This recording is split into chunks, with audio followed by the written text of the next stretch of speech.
Doesn't see the hypocrisy here. She doesn't seem to understand that the reason she was allowed to go to college, the reason she's allowed to drive a car, the reason that she's allowed to have a bank account, to be able to get her own apartment, the reason she's able to own property, the reason she's able to vote and run for elected office is because of feminism.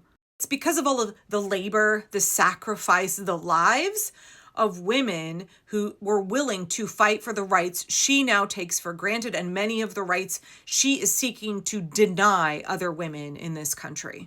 Of course, she went on to spew some pick-me shit to appeal to conservative men. She said, I hate the 9-to-5 schedule. I get home and I don't want to do anything else. Like, women aren't built for this. I just want to be a wife. I just want to be a mom. And then 11 months later, you now want to run for state senate? You now want to be a politician, working more than a 9-to-5 schedule, not being just a wife and just a mom. You said that women aren't built for this, and now you want to do this.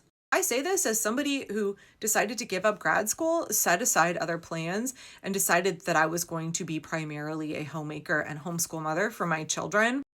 To act like that is all women should be equipped for, to act like women aren't built for anything else, to reduce all of us to just being a wife and mother, while those are wonderful vocations, they require a highly specialized set of skills, and few people do it well in American society. Women are built for so much more than that. Would you say that men are only built to be dads?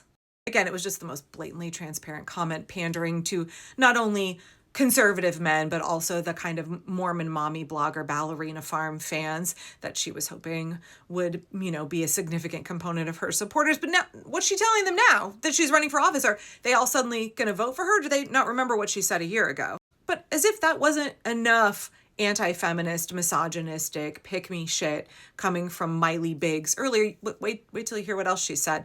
She questioned whether or not women should have the right to vote. In fact, she acknowledged that when women have the right to vote, guess what happens?